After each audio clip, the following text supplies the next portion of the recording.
Hello, everyone. And before we get started, I just want to say something um, about Chris Nelson, who just spoke to us. It's hard to express what an asset he is to us and to our organization here, bringing us this data every year, doing this work that he does, and helping us to understand from using real numbers what's happening. I mean, we just it's hard to get that. And Chris is committed to our organization, and Chris is committed to putting this work together and putting this information together every year. And frankly, I would jump off a building if I had to do what he does. Um, but he does it so well, and what a great asset he is. And I'd like to ask everyone to just thank him one more time. My name is Brent Bateman. I'm an attorney with the law firm of Denton, Durden, Jones, and Pinnaker. I spent 13 years as a state property rights ombudsman. It's been more than 5 years since I left that office and went into private practice. We have a very esteemed panel of experts for this session. I'm going to do a little segue between what Chris did and this session in just a second. But what I would like to do is I would like to give the people on our panel an opportunity to introduce themselves really quickly. Cal Roberts, we were hoping, and he was hoping that he could be here, and he wasn't able to make it today. From the House of Representatives, he ran a bill that's important to us, but we feel like we have the expertise in the room, particularly Carson has. Yeah, why don't you come on up, Carson? Carson has volunteered to help because he worked hard on the same bill that Cal Roberts ran. Carson is a legislative policy analyst for Utah League and Cities and Towns, policy director for the Utah Cities and Towns. Do we have microphones for these guys, or just you want me to just pass this one around? Or so thank you, Carson, for being here. Carson, just take 1 second and introduce yourself, if you don't mind.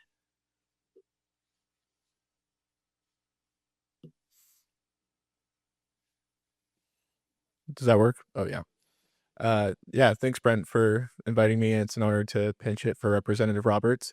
I'm Carson Eilers. I've been with the league for almost 10 years now, mostly working in housing and land use. So it's always an honor to come to these conferences.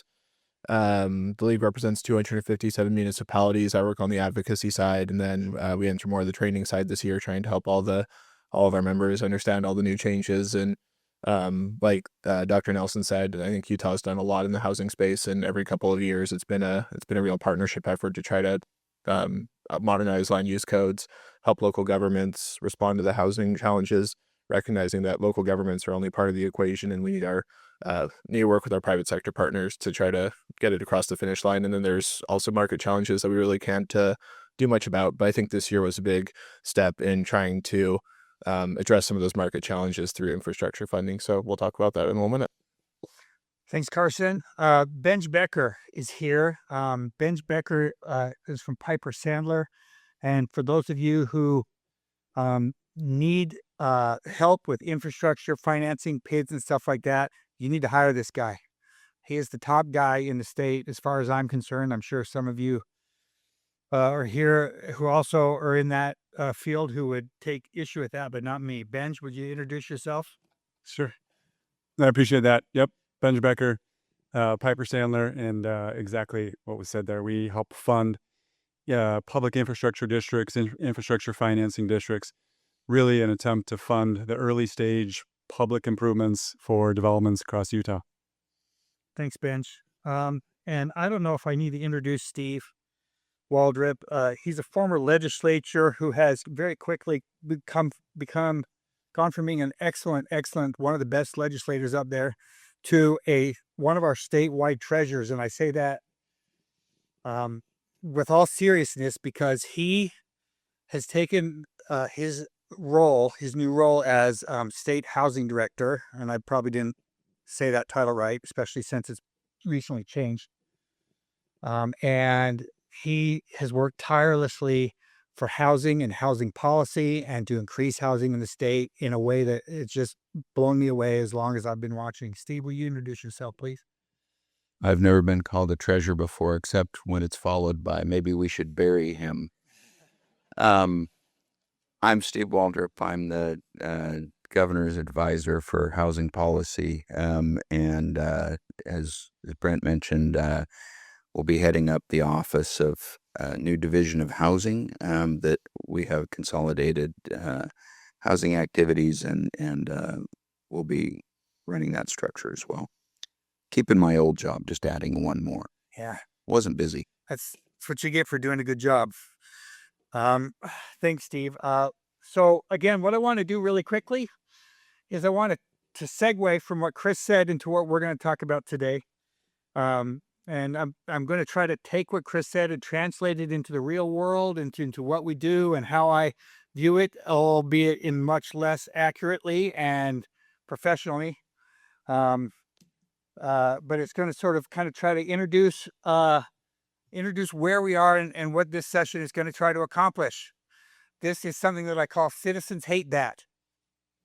All right. So we're going to kind of go around this circle and we're going to talk about this really quickly. So we're going to start with Utah is great. It's a great place. And because Utah is great, people want to live here. And so two things happen. Well, three things happen, as Chris pointed out. But these are the things that they talked about. Utahns make babies and others people want to live here. Now, the Utahs make babies part, Utah citizens love that part. We know how to make babies in the state. Other people want to live here. Citizens hate that. Right? But it's a reality, right? People are coming here, people are moving here. So, because of that, housing demand goes up naturally, right? And we've all seen this cycle. Housing prices go up. Well, citizens love housing prices go up. Why? Because what's more important than your values?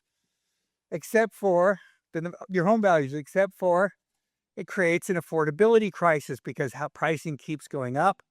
We all are so interested in preserving our property values that then suddenly our kids can't afford housing.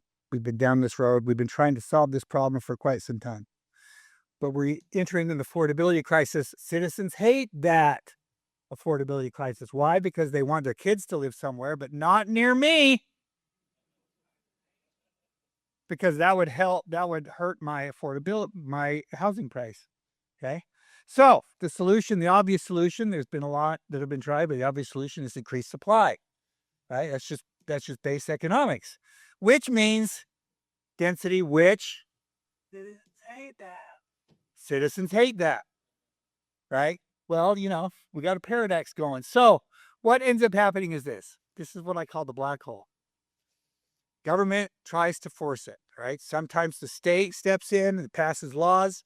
Sometimes local governments find a way to increase density, to increase housing supply. They have to force it. Citizens hate that naturally because why? We don't want the government in our business.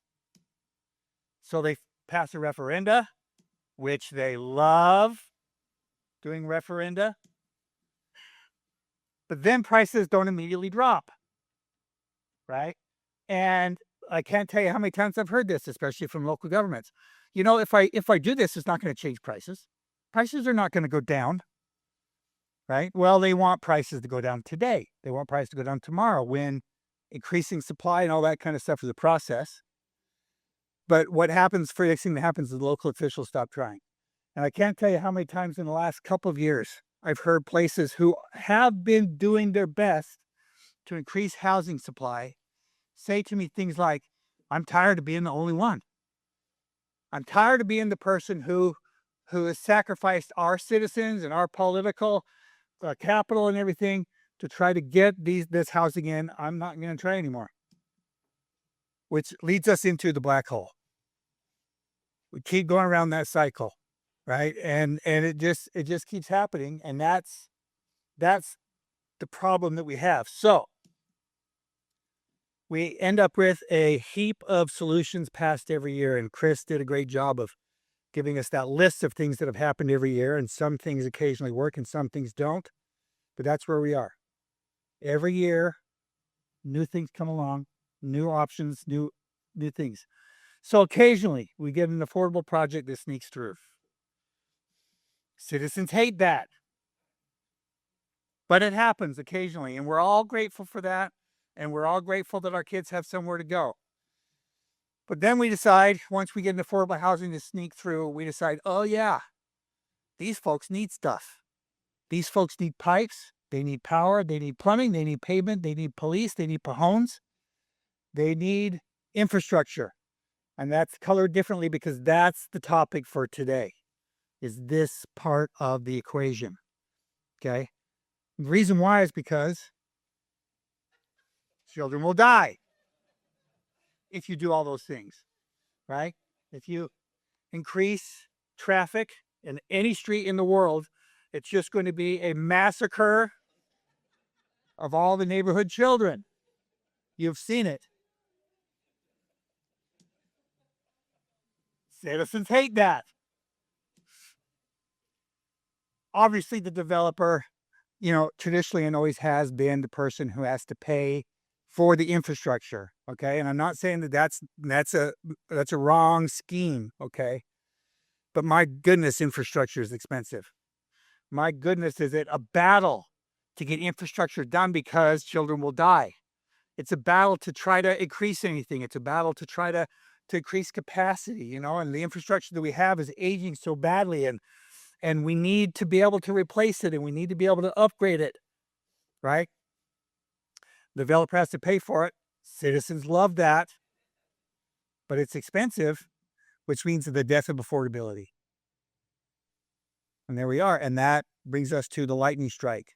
Oh yeah, citizens both love and hate that, by the way, the death of affordability. It brings us to the lightning strike, full circle. Utah is great. It's a great place where no one can afford to live. So anyway, I hope that sort of transitions from what Chris said, into what we're talking about today, which is going to be infrastructure and solutions for infrastructure and ways we can find to make infrastructure make sense in this equation, right? And make it available so that people can build it, so that we can have it, so that it won't be such a children will die situation. So it won't be such a situation where it kills affordability, where developers, they can't come in and they can't build something that's affordable because, of a lot of factors, but because of infrastructure. So, having said that, that is the circle of life, the wheel of democracy for you. Okay, so that's my little segue. So I'm going to toss this over to my panel. And I think I would like to start with Steve. And Steve, would you like to make some comments before we get into questions? Sort of talk about this, tell everybody why the little chart I made was wrong, et cetera, et cetera. It's a beautiful chart. No, I agree, and I think one of the things that that sort of underlies all of these pieces of his puzzle there is the fact that we are a land constrained state. Now, I just drove yesterday from Moab to here. We have a lot of land, and there aren't a lot of things on that land, but over 70% of our land we don't control. If you add in kind of all of the external to private control, it's over 80%. I think we have about 19% of our state is privately owned.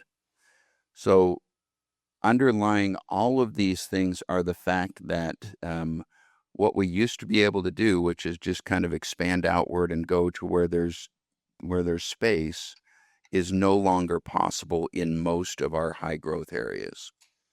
There are some places down here where that's still happening, and that's reflected in the numbers that Chris presented. Where is the growth happening? The growth is happening where there is land. Utah County, I think Eagle Mountain, Saratoga Springs, western, southwestern, and northwest Utah County. Washington County, think about what's going on in La Verkin and Washington City, and out toward the west in Ivins, and that's where the growth is going because land is more readily available. So we have, in underpinning all of this, is a land constraint And because of that, land prices have gone up dramatically, and land is becoming increasingly a cost limiter to affordability. And so when you look at density, and density is being driven here because land is the cost of the home is just a function of the price of the land. We used to build small things on big lots. Go back to post-World War II, we used to build, 1,000 square foot homes, 900 square foot homes with an unfinished basement on a quarter acre, or even a half acre in a lot of our state. That's no longer possible. We now need those 900,000 square foot homes on a tenth of an acre, or an eighth of an acre, because that land cost component has driven up the price so much. And so I know there's a lot of frustration with cities where they say we did small lots. If you've been to Harriman lately, there are some $700,000, $800,000 homes that are on lots where you can, like, quite honestly, and not even me, like smaller people can stand between the two houses and touch them both. And they're 3 stories tall, and they're 700,000 or 800,000 square feet on very small lots. So that's one of the other challenges that sort of underpins everything that Brent's talking about here. Is our affordability crisis is tied to our lack of land availability, and that's one of the infrastructure pieces we can get into. Is not just the things that we need to build to make land accessible, but the land itself as an infrastructure component. Are there solutions, Steve, to this problem, this land availability problem? I mean, what are you working on as far as trying to move the dime on that?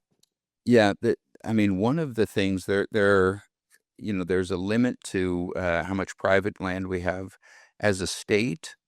And I'm just talking about state agency surplus land. I'm not talking about even SITLA land or anything, but when you look at UDOT land, when you look at Department of Ag, Natural Resources land, UDOT has identified 380-ish acres of surplus land that they own in Salt Lake County. Surplus. 380 acres. It's divided up into little pieces here and there, but that's just Salt Lake County. So one of the things that we're doing is inventorying all of our surplus land across the state. The governor's going to either nicely or not so nicely require all agencies to report back on what they own, surplus land, and then we're going to turn that opportunity to the private market and say, help us find land that shouldn't be doing what it's doing. Help us find those parcels that ought to be developed in a responsible and reasonable way, and that land exists all over the state. We don't know everything that we own. I'll just let that sink in for a second. We don't actually know everything that we own. UDOT is finding out what they own. And then if you throw in a couple of private, large landowning private organizations, one in particular, the Church of Jesus Christ of Latter-day Saints, they also don't know everything that they own. And couple with that, the fact that within our cities, particularly our legacy cities, we call them, we're closing schools, we're closing churches. So our school districts, our faith communities, we have surplus land on these infill parcels popping up everywhere. So that's one component. The other component are larger sort of in the path of development, both state and federal pieces of property. Down here, we could go to a 10-acre parcel that the BLM owns in the middle of the city of St. George.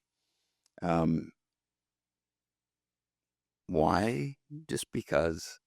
There are several of those throughout the state. It's incredibly difficult to get the federal government, shockingly, to do anything.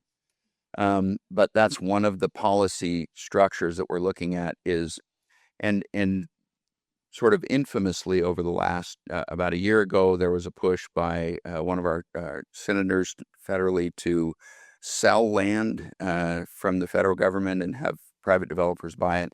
That got a lot of pushback nationally, and it got pushback from like the unholy alliance of like SUA and Hunter Nation. Like they joined hands at the bottom of that political continuum, like where like the far left and the far right lock arms, they were locked completely together.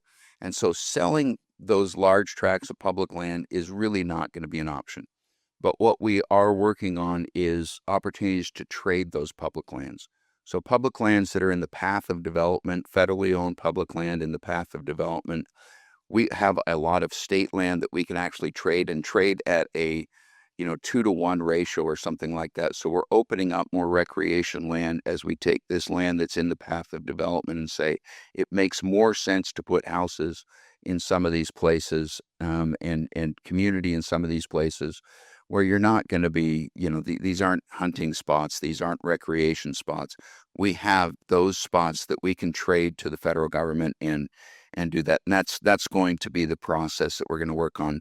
But that's a long process. I mean, we just met about it last week, and it's 2 to 3 years, just to start getting to a place where we think we can do it, absent an act of Congress. And That's not going to happen. it's pretty thin. For sure. Thanks, Steve. Benj, please, tell us a little bit about the solutions that you employ to this infrastructure and housing supply problem. Sure.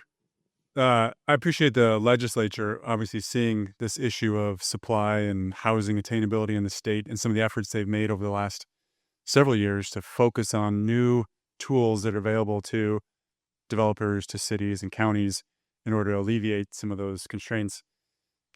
One particularly, or I guess two, these special districts, public infrastructure districts and infrastructure financing districts. These are tools that are intended to help finance early stage infrastructure and to alleviate some of those costs of the public infrastructure. When you think about all the costs associated with housing, there are only so many costs that can have some level of variability or you can influence to some degree. You've got your labor costs and your material costs, and to some degree your land costs that are fairly fixed. Obviously, land's got a little bit of flexibility there.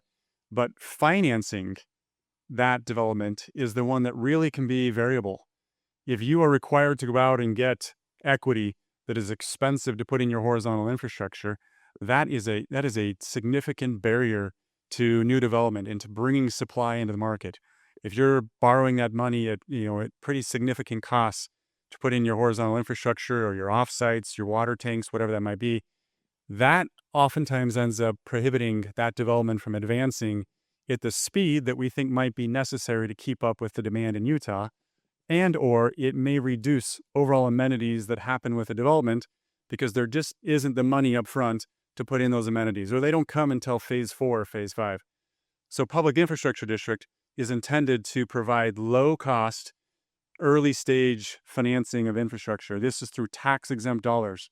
They're tax exempt because it's creating one of these districts allows for you to create almost like a separate government, a separate entity that now has the ability as an issuer to go out and issue debt that is tax exempt so long as it is used for public infrastructure related purposes. This puts no financial responsibility whatsoever on any city or county or the state. It is 100% born within that district. And this is changing, I think, developments all throughout Utah. You hear this about these large projects like Deer Valley East or the Point of the Mountain or down here Black Desert, but it's much more impactful than just those notable developments. You'll see this all up and down the state. If you're driving today up through Cedar City, just a few miles south of the city on the east side of the freeway, you'll see maybe 10 plus homes kind of on the east side of the freeway. That infrastructure was all funded by public infrastructure districts. If you're going up through Leeds and Tokerville, you'll see all of that movement that's happening, incredible amount of earthwork that's happening, is being funded by public infrastructure districts. That is in areas that would not be likely to happen, that development. You would not be bringing that supply into the market without that specific tool. Particularly if you look at Leeds and Tokerville, the amount that's happening there is just tremendous. I mean, that Leeds development is a fantastic development in my mind for the state. And it is now going to spur a great amount of really proper, smart growth in that area. It has a tremendous developer team in place. And then you look at like the Tokerville Parkway, everything that's happening in there, all of that's being funded by public infrastructure districts. That's bringing supply to the market that otherwise would have been much longer to come, much slower. Yeah, go ahead. Typically, like the require. Oh, please repeat the question. It's on my list here. The question was, how small of projects do those PID tools work on? Yeah, the infrastructure financing districts have a minimum of $1 million. Really, anything below a minimum in infrastructure costs, you lose some efficiencies with the cost of issuance and all the attorneys and market studies and underwriting fees. So we've seen these districts anywhere from $1.5 million to upwards of 300+ million. So $1 billion is small for infrastructure. Yeah. Since it. So 10 lots of it. sure. Is that a requirement from kids? An $1 million barrier? Is that a requirement? Is $1 million a requirement for the PIDs? And no, there's not a requirement on PIDs per se. On IFDs, which is just a different tool, a different bond structure, there is a requirement. PIDs could be a lower amount, but again, you just start losing some efficiencies there. Really, anything below $1 million. I saw a community ask one last 2 years ago. It was under $1 million money. Surprise that it's lost completely that it says just the fees and everything else, and then he does. The efficiency is not there. He says he saw one under $1 million, but the fees and efficiencies just made it so that money got all eaten up and it wasn't used for what it was needed to be used for.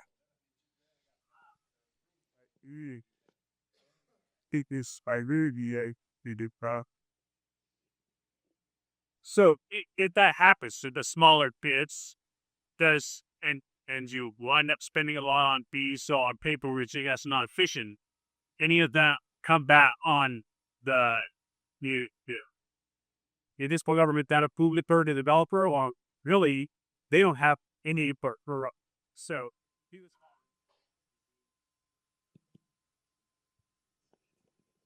There we go. So if that should happen, that groups start doing smaller ones, does any negative feedback fall back either on the municipality that approved it or on the developer, or really all of it just gets put on to the homes that are being built? If there's not a negative feedback mechanism, could we expect a lot of smaller ones that are less efficient to get put in place? Yeah, that's a good question. No negative feedback, no recourse whatsoever back to the city, regardless of the size of the bond. These bond buyers who are buying these bonds these are non-investment grade bonds. These are large institutional buyers. These are your mutual funds, your Goldman Sachs and BlackRock, large institutional buyers who are buying these. They take the risk 100% of those bonds. Now, let's say there's inefficiencies in those bonds, and these bonds are set up with significant safeguards. They have debt reserve funds, and they have a certain amount of revenue that has to be generated in order to cover the debt service. These are heavily vetted, heavily scrutinized. There's continuing disclosure requirements. All of that is intended so that bondholders can understand what their risk is. They cannot move that risk onto property owners. If only half of the development is built, you're still only, as a property owner, only being assessed for your own property, not for the remainder of the property. Your tax rate cannot increase. They can't go in and say, well, revenues are short, we've got to increase or the expenses were more than we thought, we've got to go in and increase your taxes. That's 100% prohibited. I will say these buyers who are buying these bonds, they've put $4 billion into Utah in the last 5 years. This is $4 billion in public infrastructure dollars that have come into Utah in the last 5 years. That's money for infrastructure that otherwise, wouldn't have existed. That is coming from outside into Utah. It's a great investment in Utah. Right here. I appreciate Mr. Becker's comments, and I agree with, generally speaking, I agree with that we do need that investment, that $4 billion. Yes, please, let's have it. But when it starts happening in small pieces, like I said, less than $1 million, there is a cost where it's a drag on the project. The one specifically I'm referring to was a commercial project, and they were going to be using this money for stuff as simple as curb gutter and sidewalk in front of the project, and some of these other things around this 20-acre commercial development. And not to be rude, but if you're a developer developing a 20-acre grocery anchored site and you can't scrounge up $1 million to put in some of this vertical or this horizontal infrastructure, you probably shouldn't be in that business. I think that you're creating inefficiencies to where now that project will always have that tax increment added to its line and will always struggle, because all of that will be passed through to those tenants in the form of CAM fees throughout the life of the project. And it just seems that if we're going to do these types of projects, it feels like we're trying to plant a tree with a track hoe. Use this tool for bigger projects where it can really be efficient. I don't disagree at all. I think that's great. I will say the average transaction of the transactions we've done over the past 12 months, let's call maybe from 5 million to upwards of 300 million. We haven't really had anything less than 5. So there, you're right. You lose the efficiencies there when they get smaller. And I think I know now what project you're talking about. So This isn't. I thought you were done. This isn't as much a question as a statement. There was a audit alert put out this morning by the state auditor Tina Cannon. There is a little bit of a shift in this space regulatorily speaking. That's a word I just made up.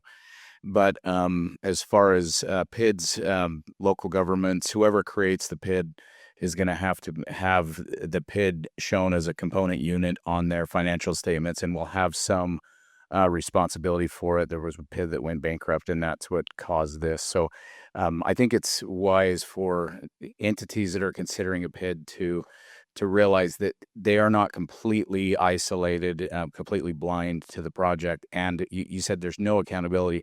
Well, the state auditors may be changing some of that dynamic. I do want to respond to that real quick. There's a lot of, I believe, misinformation there. There's a couple of attorneys in the room that would certainly have a very strong opinion on that they are not, the way the law is interpreted, they are not component units of the state. The legislation was just updated, again, to reinforce that even more. They are not component units of the state.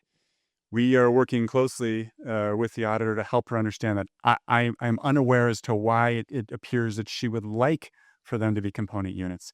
Let's keep them separate. The bankrupt one you're talking about was called Wahali in Summit County. The development went bankrupt. The PID did exactly what it was supposed to do. It did not force any required debt service on the county or the city. The EB5 lender stepped in and said, "We're involved with this project. We want the PID to work. We'll go ahead and make those debt payments." It's in the process of now turning over to another developer. And the PID is working exactly like it was supposed to, protecting any other entities outside of the district of the PID. So I'd like, and I'm talking too long here. If you can win that battle, we'd love it as a city. But when the state auditor says that we have to treat it that way, that's the way our independent auditors will see it. And if we don't, we're going to get a finding. So please fight that battle and win it. We don't want to have to show it either. Yeah, unfortunately, there's been misinformation about PIDs that has really scrambled some brains. And the legal reality is that the private market is the discipline in the transaction, and it doesn't come back on to public entities. There's some sort of fear that, at some point this liability ends up rolling back and rolling back and rolling back, and the state has to answer for that. Legally, there's that just isn't a reality. And so, when the auditor, the treasurer have been out kind of promoting this notion that, that at some point these are going to come back to take on, to have the state have to take those out. I mean, from a legal standpoint, that's just not true at all. I want to address that for a second and ask a question that's more fundamental, that's more on the ground, right? I hear things a lot like a lot of places still won't do them, and I talk to them about their reasons, right? They don't know if they work. they're viewed, even though it's not it's not a debt to the city, they're viewed as raising taxes. I've approved a PID, I've raised taxes, that's political debt, right? We had a question online that I actually get asked quite frequently, that I hear quite frequently. Does a PID just increase the developer's profits? By reducing its cost. It's a tool for developers to get richer. These are things that I really hear. And one thing that another thing, PIDs are for commercial development, not for residential development. And the bottom line question that I hear a lot is, do PIDs even work? Do we even know if PIDs work? That's the question I have for you, Benj. Do PIDs work? Well, our team's been doing them for 25 plus years in Colorado. Colorado is a similar district called a metro district. They've been working fantastic in Colorado. Texas, they're called public infrastructure districts or MUDs. Those also have been very helpful in getting more master plan communities throughout Texas, which was a goal to have better planning, more coordination of infrastructure, more shared infrastructure, more shared costs. Utah, sure, we're still on the early end of PIDs. We were 6 years really into the legislation, but I'll say we've brought $4 trillion, that'd be great, $4 billion into Utah in investment. We have added a significant number of new parks, of water tanks, of roads, of sewer infrastructure, water infrastructure, that ultimately is allowing to support the backbone that needs to happen for growth to occur in Utah to create the supply that's needed to have some impact on housing prices. Yes, there's a revenue source for PIDs. It can be an increased tax in that area. It can be the hotel taxes that the project generates. It could be sales tax that it's generated. Whatever ultimately is agreed upon is revenue sources or multiple of these sources. If I move into a PID area, it is very clear that I am paying, is noticed and advertised that I am paying additional taxes. It is no different than me moving into an area saying I'm paying $350 a month in HOA fees, as compared to this development that's $50 a month. It better be a really great pool and a great fitness center in this one for me to move into it. The developer has to create some sort of reason as to why I would move into an area with additional increased taxes. Either I really like the area and I want to live there. I like the views. I like the master planning. I like the infrastructure that this ultimately provides, the roads, the way that this was planned. I'm going to pay more. Ultimately, there's a market decision there that has to occur. And we see that occurring in Utah. And we see a lot of home builders that are moving forward with PIDs because they see this as a way to put the infrastructure in, put the amenities in at an earlier stage. Anyways, I don't know if I'm talking a lot here. Yeah, one item, I just going to refer back to the $1 million small amount PID. I mean, if you are a normal, typical single land owning Utah family and you're doing the final harvest and you're doing 80% on your net worth, that's the difference between you having to have your property and sell it to a developer and then sell it to a builder, or you be able to handle that yourself. So I think, cutting people out because, what you perceive as a small amount, to most Utah families, it's a big number if you want them to self-develop and to join the thing. And then I think in this room, I'm the only person that's actually done a bond default. So just so you know, these bondholders are big kids. They're not babies, and you don't need to protect them. And Tina's nuts. So, you got to go through and I mean, you basically, if you're trying to tag things onto things that are scary and create the boogeyman, that's just wild, right? Let the big kids come in, let BlackRock come in, because the ones we had with Koch brothers, USA, and Wells Fargo, they put up the Jordanelle Special Service District. We went through, there was great sadness. Now, it wasn't that Utah had to write a check. It wasn't that Wasatch County had to write a check. What it was is they had to sit there, and people that put capital in the state needed to decide, is Utah water law in a way where we feel comfortable putting money into this district? So it's more structural. So I think we have to get off the Twitter feed and get into the transaction and detail feed if you want to have these PIDs work, because they're all good tools. We don't have a bad example. Thanks, Zach. That's great. I'm sure there's more discussion on this, but we want to move on and come back, leave plenty of time for questions and answers at the end. So we're going to move to Carson really quickly. Carson, tell us what happened this year with HB 495. 492. 492. And can I also add in on 507, because I think that's a little bit relevant to Please. this last conversation. So these are both bills run by Representative Roberts. So I'll mention House Bill 507 first, and I think the consternation we've heard from the state auditor and treasurer on PIDs is not unique. We've heard that about all sorts of public finance tools over the last couple months. I think there's a lot of concern in the public about anything that appears to be raising property taxes, even if PIDs don't raise property taxes. So the other area that this has kind of bled over to is tax increment financing. We've had a couple tools created in the tax increment financing space, the HTRZ, the First Time Investment Zone, and the Homeownership Promotion Zone. All of these tools were designed to be able to use tax increment to help fund infrastructure to enable more affordable housing. They all had compulsory requirements of participation from other taxing entities. So if a city had an HTRZ proposal and went to the state board and said, we can achieve more affordable housing, more total housing supply around a transit stop. If we do this project, they get approved. Other taxing entities have to participate. That doesn't decrease the amount of actual tax revenue that they'd be getting.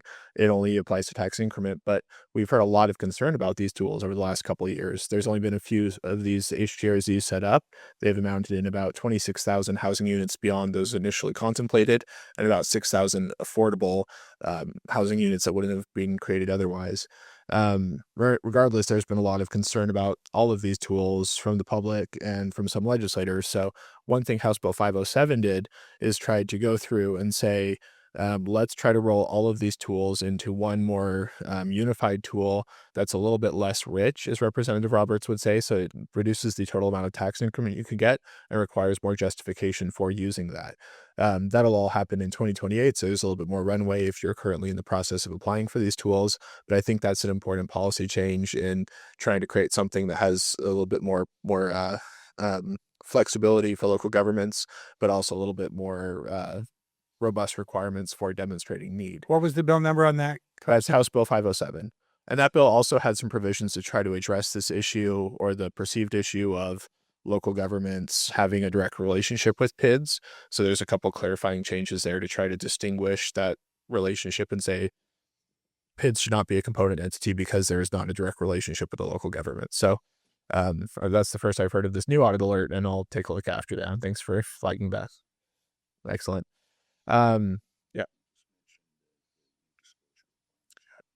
Yep. And so there's additional disclosure requirements. I think those got folded into Senate Bill 206.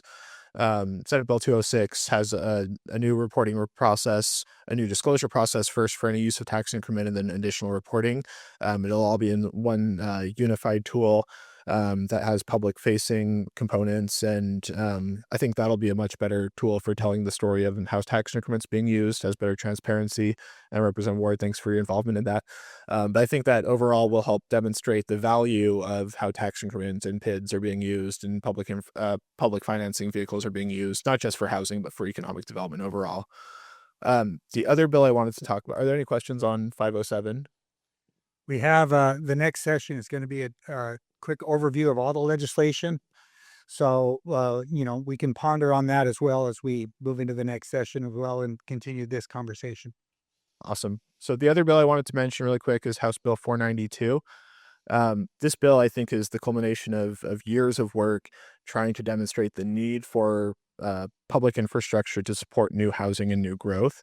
That's one of the challenges I hear from cities all the time is, we've approved these, the developer is ready to go, but there's no system infrastructure in place, and there might be multiple developers here, and it's too expensive for one developer to fund, even if they use a PID, or there's multiple developers and a PID might not make sense.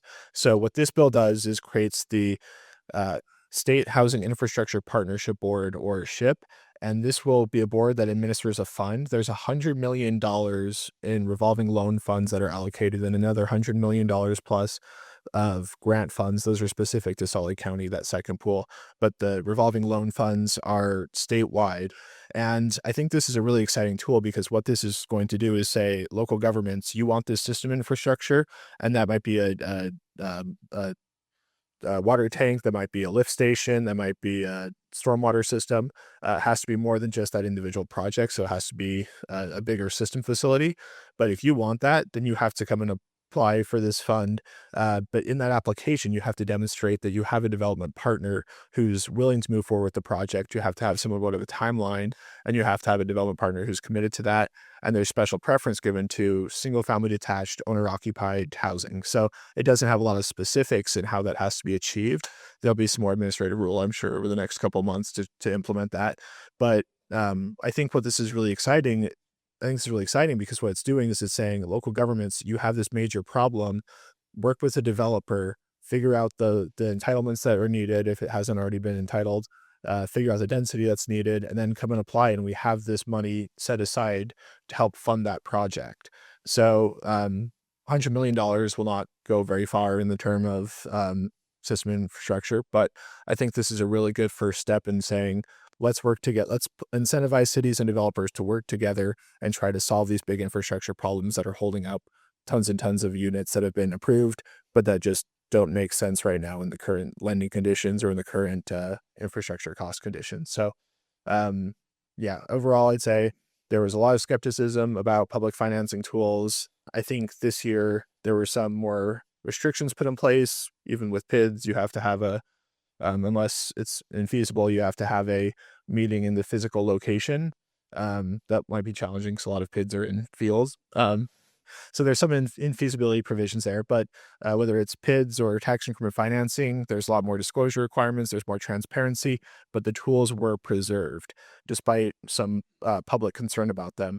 And then in addition, there's a lot of new money created both in grants and loans to help fund infrastructure, to help incentivize partnerships and get units off the ground. So we can talk more about that later, but I think those are two really noteworthy bills. Carson, can you, I mean, the people in this room have to practice this on the ground, local government folks, developers. Walk us through the mechanism here. Okay. Say growth is coming and say, I don't know, for example, the sewer plant is done. Okay. Walk us through the mechanism of this bill and how it solves a problem. Yeah, absolutely. And it may not be a sewer plant at 100 million, it may be more of like a lift station, but let's just take that for example. So say developer comes and says, we've got a property owner here, we want to apply for a rezone. Let's say it's 10,000 units. City says, that's great. We think this is an appropriate area for growth. We don't have the sewer capacity, the system capacity right now to be able to make that work. Developer says, okay, there's really no way we can, we don't have a financial instrument, or we don't have the equity needed to be able to pay for this massive improvement either. So the intent here is to say, when we have this board set up, so the city would be the one actually making the application. So the city would have to go to the board and say, here's the timeline that we're looking at. Here's the number of units. Here's the density. And I don't think it gets into the specifics of affordability levels, but I think that could be, that may be addressed or not. I'm not sure if that'll be an idea, but so you outline all the different ideas around the proposal. It has to, again, be a system improvement, so not just like a curb and gutter kind of improvement, but it's in this case a lift station. The city says, here's how much money we need. Let's say it's outside of Salt Lake County, so it'd be a loan. You need to have a primary financing mechanism for paying that in this case, and it doesn't specify what that is. So in this case, maybe impact fees. One of the provisions is an amount that the local government could match. So I don't think I don't read that as a hard requirement, but it's sort of a preference. So maybe the city says, we might need some of this for additional capacity for current residents anyways. So we'll put in however much money from property tax revenue ongoing to help pay for this. So the state board says, okay, great, you meet all these parameters. Here's, let's say, $15 million. We'll give you the grant, or we'll give you the loan. And then the city would work with the developer to start implementing that. They'd get the zoning in place. And then ideally the developer would be able to start moving after getting that capital to install the new lift station. So that would be the kind of rough idea. There's still a lot of detail for how the criteria would have to work. I think that'll need to be addressed in a rule, because the statute was intentionally a little bit open-ended to try to give room for all sorts of projects. What's to incentivize the city from, choosing between going through all this rigmarole to get this loan and just saying to the developer, that lift station is not my problem? Yeah, and you still might have some cities who say that, and again, candidly, $100 million or and the other $100 million Salt Lake will not. That's not a lot of big public infrastructure systems. I think the goal of this is to say, encourage the coalition of the willing. So Harriman, for example, they're almost out of water capacity and they need more capacity soon. That's a priority for the city and being able to address that. Like, this provides an easy mechanism for them to move forward. This doesn't necessarily say to a city whose residents are overwhelmingly anti-growth, you have to do this, but it does say to the cities who are really eager to try to install some of this infrastructure that they need, here's a tool to be able to do this at a lower rate than you might be able to fetch at the market otherwise. The scenario you just talked about for as a lift station, was that House Bill 492 tool? The question was the mechanism I just talked about House Bill 492, and yes, it was. Okay, and questions for both of you is, what's the interest rate on those 492 loans, and what's the tax exempt interest rate on the PIDs? So I don't actually think it has an interest rate. On 492 for the loans from the State Housing Infrastructure Partnership, it's within 1.5 points of the Fed funds target rate, which right now is 3.5, so it'd be 2%.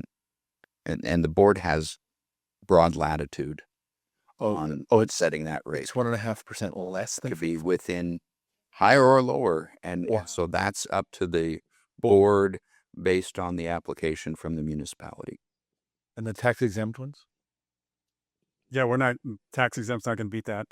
But recent transactions have been between 5.5 and 6.5, 6.25, depending on the market. So in the structure of the deal. That's still amazing when development equity is like an IRR of 20%, So it's like, that's really making housing affordable. What is the deal size? What's the smallest deal size that works on the 492? There's not a specific minimum amount. However, it has to be, the main focus of this is that it's a system improvement, right? So it's not just like small project improvements. It has to be bigger than that. Yeah, the intent is that this doesn't replace PIDs. So development level financing still has to happen within that development. But for system and regional infrastructure upgrades, that's what this tool was intended to create. There's a real world example 2 weeks ago, and this is from last year's HB 502, but there was a board created to administer grant funds for infrastructure improvements regional infrastructure improvements in Salt Lake County. And that board, which I'm a member of, we approved $50 million to Harriman City for regional transportation infrastructure upgrades, and that will unlock somewhere in the neighborhood of 10,000 new homes on several pieces of property in that whole southwest Olympia Hills corner, including property from several different developers, and also $7 million for South Salt Lake City for system improvements in a redevelopment in downtown South Salt Lake, where they're doing both owner-occupied housing and rental housing. And on the Olympia Hills one, the developer committed to 2,500 units for sale, single-family detached, at $350,000 to $450,000 as a result of that grant. So that's a model that is a really good model to kind of look at. And then the South Salt Lake one has 3 different projects, I think, that they're doing with these infrastructure upgrades with 3 different development partners. So that's the type of project that works. All right. Hold on. You need to have the microphone. Stop talking. Sorry. How can the developer commit to a certain price? He doesn't know what it's going to be when he's done. Yeah, It is. that's related to a question that I wanted to ask and that we're getting online. There is still a perception that all of these tools that we're talking about here are developer benefiting only, right? That they're just increasing developer profit and they're not helping affordability. One person specifically asked, do PIDs really help solve the affordability issue? How does that translate? I think that just depends on whether you believe in the free market or not. I mean, whether you believe in market economics. When the developer's coming in and saying, I've got to hit this target, and I have these tools that allow me to hit this target, and if they, it's the old adage, pigs get fat, hogs get slaughtered. I mean, they have to weigh their opportunities versus the open market and versus the free market. And in this instance, there's going to be multiple developers on this project in Olympia Hills. There's going to be multiple developers that are going to benefit from those infrastructure improvements. So they're going to be competing, and they've done their preliminary pro formas, and they've said, hey, you know what, we can draw a big enough box here that we can deliver these units at this price point and feel comfortable that we can make that commitment on an ongoing basis. And so, I mean, really, that is what we're asking the development community to bring in, is their willingness to fix prices and establish their return. And again, the upside to this for the communities is they're going to be able to say, hey, in order to do this, you're going to have smaller things on smaller lots in order to hit those price points. So you're making up in volume what you're losing in margin, and that really becomes the driver on the development side, is working with that municipality on the application to say, hey, you know what, I can't make these things, I can't deliver affordability unless I have 8 units per acre or 10 units per acre on these small single family, lots or townhomes or other things like that. Does that make sense? But what's to keep the developer from just charging the same price and saving money through these processes and just coming out ahead? Well, that's part of the application from the municipality. They have to have that agreement in place with the developer. I would say too, developers don't want to charge more for the house. We're driven to be competitive in the market. Otherwise, we don't sell the home. And so this PIDs like this, these funding opportunities are allowing developers to go into areas that maybe have blasting or rock or on hillsides, because the open flat land ground of Texas doesn't exist here to develop. It might have water problems. And so these areas are very difficult and very expensive to develop. A PID or another funding source opens up this land and then also makes the home competitive in the market. You can't go up there and then build a small home on an 8,000 square foot lot and just put it on the market for $850,000 because you want to. It won't go.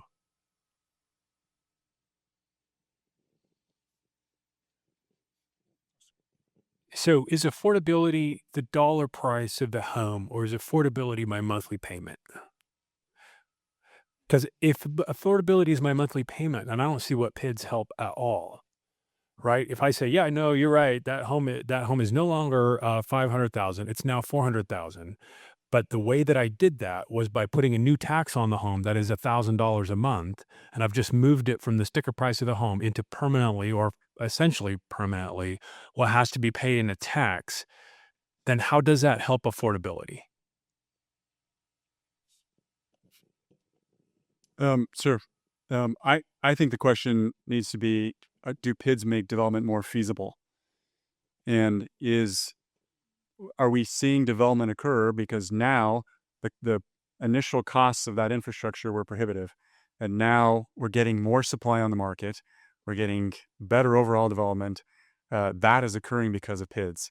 Now, on the math equation there, sure, you are adding an additional tax. I don't think that it's a true one-to-one like comparison, like you're saying there, a drop in housing price and an increase in taxes is making that up. I really think the question's got to be, are PIDs making development more feasible where otherwise wouldn't occur, or it'd be delayed, or wouldn't happen in this city because we can't afford the $10 million water tank? And I would say there's two different things going on here. A PID is a developer tool, and the developer is just saying, okay, given, and again, I like a lot the disclosure requirements that were added this year to PIDs, so that everybody knows going in, this is what my payment is going to be. And the developers have to be responsive to the marketplace, and they're going to build something that they can sell. And so that's really a supply, just, kind of dead supply on the new tools for infrastructure development that's supported by the state. There is a requirement for affordability in there that is really kind of a separate discussion from the PID discussion, which is really just pure market economics and what a developer can charge for a lot with the burden of the taxes on it, with the price of the home, with the payment on the home. That's all going to roll into one box there. The state piece, we're sort of inserting ourselves into that and saying, hey, we're gonna make some regional facilities available that otherwise wouldn't be available, and that's going to drive a different segment of the market, which is affordable starter homes. I think this line of questioning kind of reflects what I was talking about in the black hole, about, it's frustrating that prices don't go down immediately. You take these steps and immediately everything becomes affordable. Just doesn't work. It's a process. Yeah, we live in a Twitter, I used to say a microwave society, where we used to, think like you put something in 2 minutes, you got a meal. Now we live in an even more short-term thinking society, and it's reflected in our culture. But housing is not quick. There's nothing fast. When did we do the stationary plants, Carson? It was 2022. Yeah, 2022. The legislation that Chris pulled up. 4 years later, we're starting to see the fruits of that legislation. There's not a just add water to this stuff. This is years. It was years in the making. It's going to be years in the unmaking. And so, there is, and we get this feedback a lot from Carson's members. Stop telling us to do new things. Let us settle. And there's some reality to that. However, I think there's a pushback on, like, let's not do too much, but at the same time, let's not just sit and hope. Let's be intentional about what we're doing. And I think that's why Utah hasn't been in the news, as Chris, pointed out. We haven't done the big, like, throw a nuclear bomb on the cities approach. We've done a very intentional, thoughtful process where we're working together to try to create tools that are going to last and be long-term solutions. And I think we're in a policy or political environment now, unfortunately, where, and this is nationally or even internationally, where progress is measured in, like, did my team feel like they won, or was there a big fight and we won the big fight? I feel like more and more on almost any issue you take, we've become kind of disjointed from the actual outcomes we're trying to measure. And it's just, I talk to my counterparts in other states, and um, like something like allowing external ADUs, which we did this year. We tried to take a very surgical approach with how we did it at the state level, and we'll talk about that more in the next session. But other states have had a lot of attention, like California, where you've had broad preemptions, and California's had some ADU units because they funded them. But in other states where the state has stepped in on ADUs, like Montana, you haven't really had any ADUs that have been permitted, or significantly more that have been permitted. But it got a lot of attention because it caught headlines, right? It looked like a big fight that somebody won. And I think one of the challenges with housing is there's so many other factors that play into supply. Like as the economy starts to recede a little bit, or just as prices have increased, or as income growth has slowed, you may have less housing permitted. But Utah still is second in the nation for new housing units per capita, even though it feels like we're making less progress than we did a couple of years ago when infrastructure financing was a little bit easier and debt was a little bit cheaper. So that's, I think, one of the challenges that we have with our members, and we hear all the time, is we keep doing the things that we're being told to do. It doesn't feel like we're making progress. It's hard to go to our residents and say, we're doing this upzone because we want to get more affordability. We want our kids and grandkids to live here. And then those homes end up being $800,000. It's not anybody's fault that they become more expensive. It's just the market. It's the reality that developers have to play in. But that's, I think, the challenge we have to navigate with the public is, how do we keep making progress? How do we show progress with things that, we might have done everything right at the government level, but it may not have the outcome we want at the end of the day because, nobody really has all the control over that. So that's more of a, I don't know if there's really an answer for that, but I think that's what I see every day is it's harder to measure progress almost every year than it was before.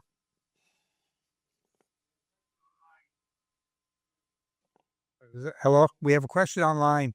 that I think is worth addressing as well. We started this conversation by talking about the lack of availability of land and stuff like that. Well, there are some places in the state, and I'm sure Southern Utah is one of them, but in other places as well, like Tooele County, Eagle Mountain, where the availability of land is not the problem. The problem is the availability of water.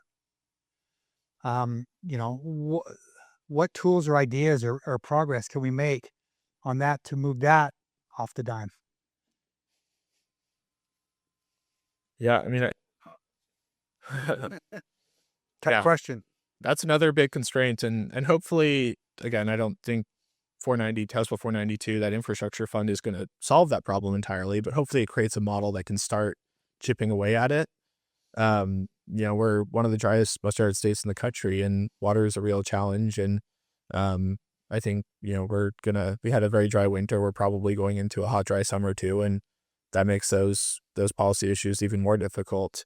So I don't really have an answer for that. I think we're also trying to figure that out, but a lot of it still comes back to infrastructure. And can we, if there is actually water, can we get it to where it needs to be?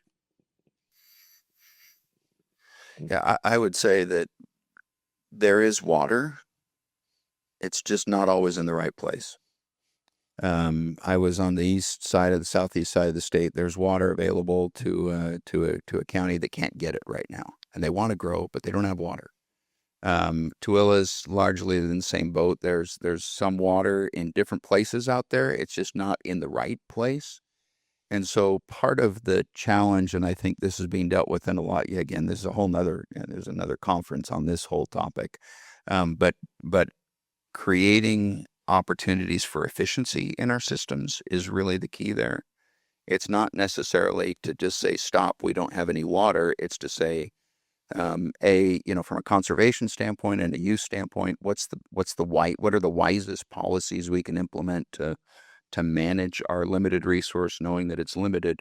But at the same time, how do we create infrastructure bridges to get the resource where it ought to get in the most efficient way possible? Because that's not always happening right now. And so one of the interesting things about 492 is that was one of the big discussions, is how do we, is this a tool that can be used to get that water resource into places where it needs to be? And the answer is yes, because this allows for a county, for instance, to do an application that can do county level infrastructure, and allows for sort of these regional infrastructure initiatives that we haven't had a really good funding mechanism or process for to this point. We just haven't had one as a state. And again, part of that is because we haven't needed it. And we're in a new world now. This is not, I think you saw from Chris's statistics, Utah's not going to get any less attractive. We're going to look better and better and better and better. And every time there's a fire in LA or Oregon or Washington, there's riots somewhere, people flee to safety, and people flee to where they're like, oh, there's a really good place to go. And it doesn't take a lot of people to have a big impact on a state of 3.5 million people. And we've seen that over the last several years. So in spite of, I think the headwinds on the immigration issue that we're seeing, we're not gonna get any less sexy. We keep showing the stupid golf course down here on TV like 5 times a year. You got 50 to 70-year-olds sitting there watching on their TV like, that is the most beautiful place I've ever seen. Greens, black lava rock, and the Red Canyon in the back. And you're like, okay, I got disposable income. I want to go there. And you're seeing that impact. Ivans has seen that impact. We have 5 minutes left for questions.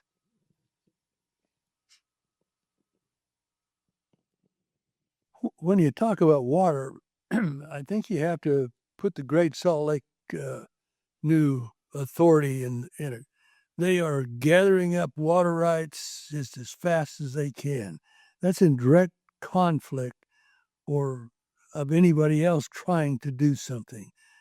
And, they have a bottomless pit to buy from.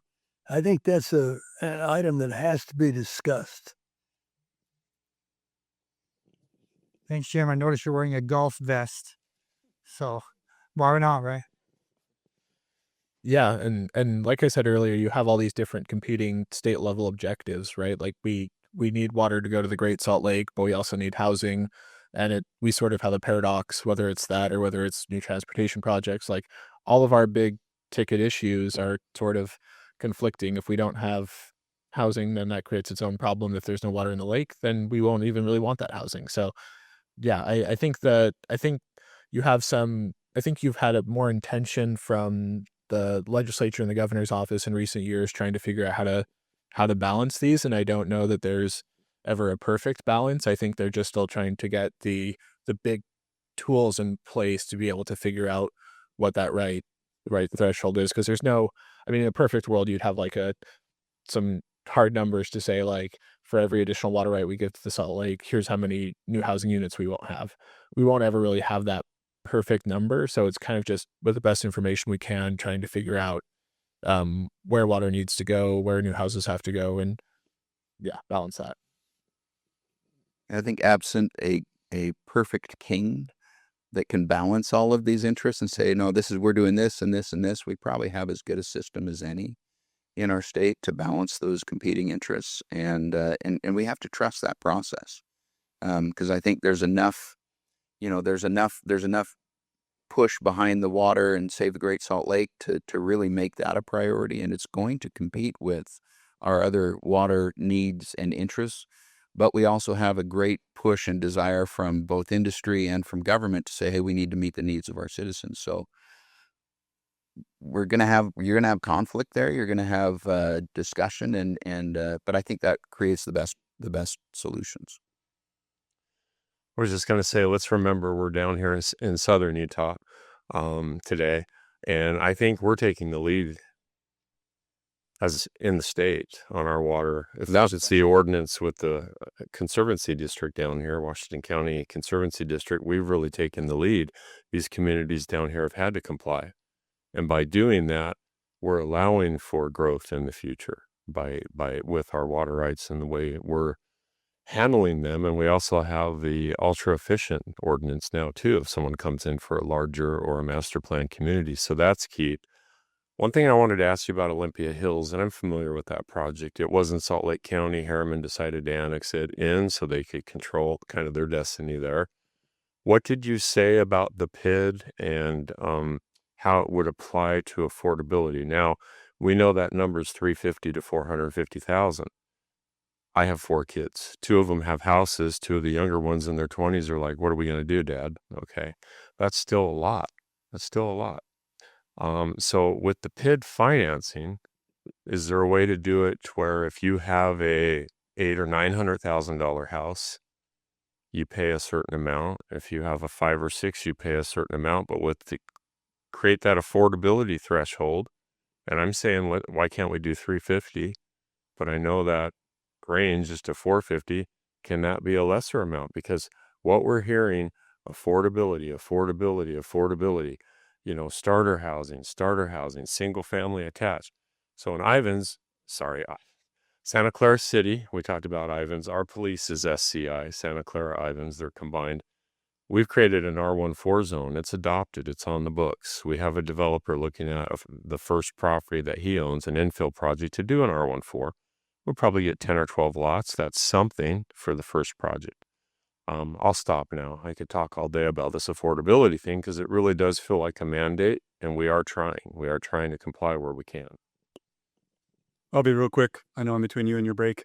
Yes, on the question of the varied tax rates there, within a single PID, you can only have one tax rate. It has to be uniform applicability, but multiple occasions where multiple PIDs are created to charge a separate mill levy. You might have second homes that have more of an appetite for a higher tax, that they're less susceptible to the impacts of higher taxes. You might have homes in the 350,000 range that maybe you want to charge just a minimal tax so that those people still continue to qualify for that home. All of those districts, you could have, say, 3 or 4 districts with different mill rates, could all pledge their revenues to a single bond issuance that ultimately supports public infrastructure for the entirety of the project. So yes, there is flexibility there.